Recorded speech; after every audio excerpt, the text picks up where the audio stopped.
when leaders realize that their primary goal is to equip the body, they become ferociously intent on equipping the body. And what we've done, you all, is that we don't make any excuses for realizing that God's people must be equipped. Now, I thought that I would have a black church because by the way, I'm black.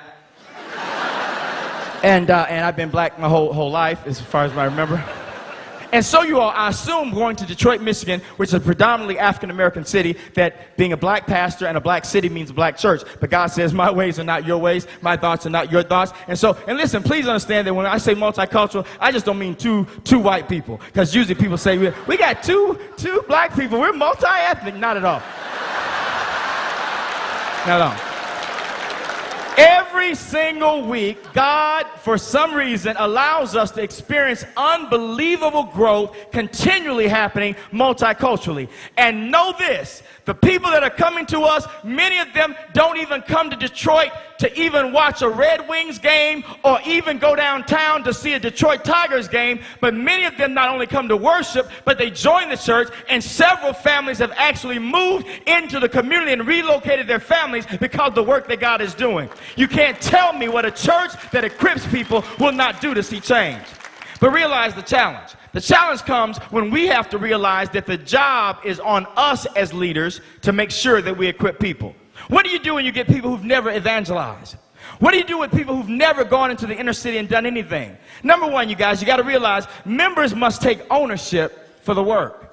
Members must take ownership for the work. It is not the role of senior leadership to take ownership only. It's not the role of staff members to take membership or take the leadership only or the ownership, but it's also the members themselves that must have ownership of the work. And the way you do that, you all, is to genuinely engage them in the work, to not let them off the hook, but to give them the opportunity to always be connected. You all, we have a thing that we have developed that on Sunday mornings at our church, that is the time that we mobilize. Imagine this scenario. Imagine a final game, whether it be a soccer game. Those of you that are internationally, watching, you guys are big with soccer here. We play football with the helmets and the different stuff. And so it's not the real football like you guys we know, but it's our version. But imagine that big game, whatever that big game is, and you get tickets to that big game, all right? Now, the tickets that you paid were extremely expensive to get in. You get into the game, and when you get in the game, you sit in your seat, you're excited because you paid so much money, such a big price to see the game, and the team comes out. I mean, there's fanfare, there's noise, there's clapping, and the team comes out, and they get in the huddle. And they stay in the huddle for 5 minutes. They stay in the huddle for 15 minutes. They stay in the huddle for 45 minutes. They stay in the huddle for an hour. Then they break and they go home. Somebody is about to play something if I paid that much of a price. For God so loved the world that he gave his only begotten son, but every Sunday, all he watches are people who huddle. We huddle at 7 in the morning, we huddle at 11, we come back for midweek huddles, and we never break and play the game. God has called us to not be people that huddle, but those that break and go and play the game. Now, Sunday morning is when we go out. When you say to your congregation, now listen guys, we really have a heart for the community. We want you guys to come back. We're going to go out and share our faith in the community. We're going to go out and show acts of kindness in the community. We're going to pass out or distribute Bibles in the community. You know what happens? You'll need a small portion of people that come back to that meeting. Your biggest and most opportune time to really make an impact is prime time. The moment that your greatest amount of people are there is the moment that you should begin to equip and even give them an opportunity to do it. So what we do is we give them a training right on the spot. Listen, they don't know what Sunday it's going to be. We don't announce it because you know what will happen if you announce it? They won't come.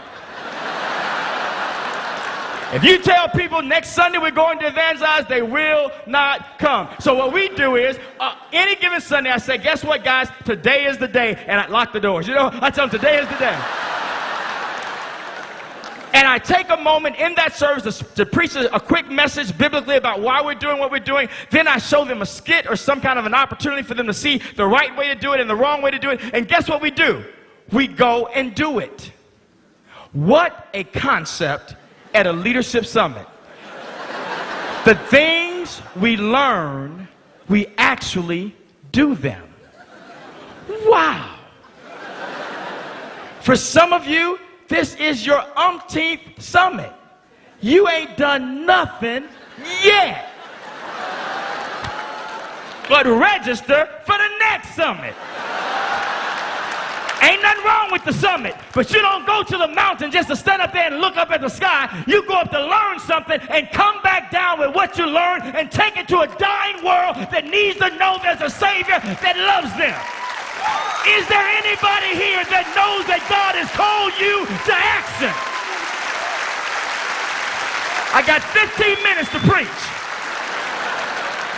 Now, I know this is a leadership summit. We've got incredible faculty, people that are Harvard professors, people that have written books, people that are, man, letting you click stuff and change the world with a click. My gosh, this is incredible. But you know what I am? I'm a preacher. I'm a Baptist black preacher from the South Side. And today, you are about to be motivated to get out of your huddle and change the world.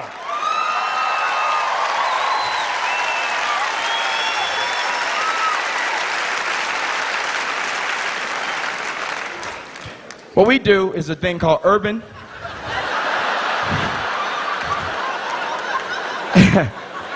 I told you weren't going to sleep. I told you that. Urban camping. Camping is fun. Everybody likes to do it. We get our little tents, our little Coleman lanterns, get our little campfire, and we make s'mores, and it's a wonderful, we sing Kumbaya, and it's a wonderful time. So we decided to take that same thing and make it urban. Because really, black people don't like to go in the woods anyway. I'm just saying, we just don't like that. That just ain't what we've been in the woods too long. We don't stay in the city. All right, anyway. So what we do is we find the crack house. We find the most dangerous drug house, and we take the men of the church with tents, campfires, Coleman lanterns, the same Kumbaya guitar, as opposed to singing the song in the woods where ain't nobody need to hear it. We take it right where the danger is, and we take about 100 men in the heart of the ghetto, in front of the crack house, with guitars, making s'mores. Ain't nobody buying no drugs when people are sitting 100 deep in front of the drug house. And we shut down not just one, not just two, not just three, not just four. We shut down over 8 of the major drug houses in our community. Don't tell me what God can't do when you decide to get out of the huddle. Well, Harvey,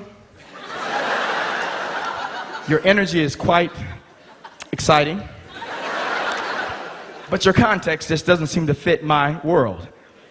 I'm not in an urban situation where I see a whole lot of those situations that you mentioned, and I feel as though your examples are good, but they're not really germane to my particular experience.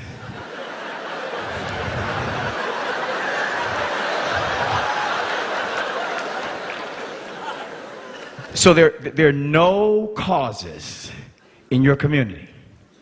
There are no people in your community that are far from God.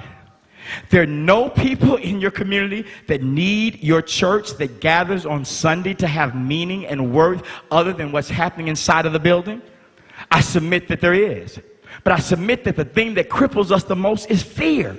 We wonder, what will the neighborhood think? What will happen if we don't make it? What will happen if the odds are so stacked against us, we don't feel like we're able to do it? Can I tell you something? That's what the Bible is all about. It's about people who felt ill-equipped, who didn't feel worthy enough or even had the right tools enough, but God took those people that did not feel equipped and did incredible and unique things to them, not because of their ability, but God's ability through them.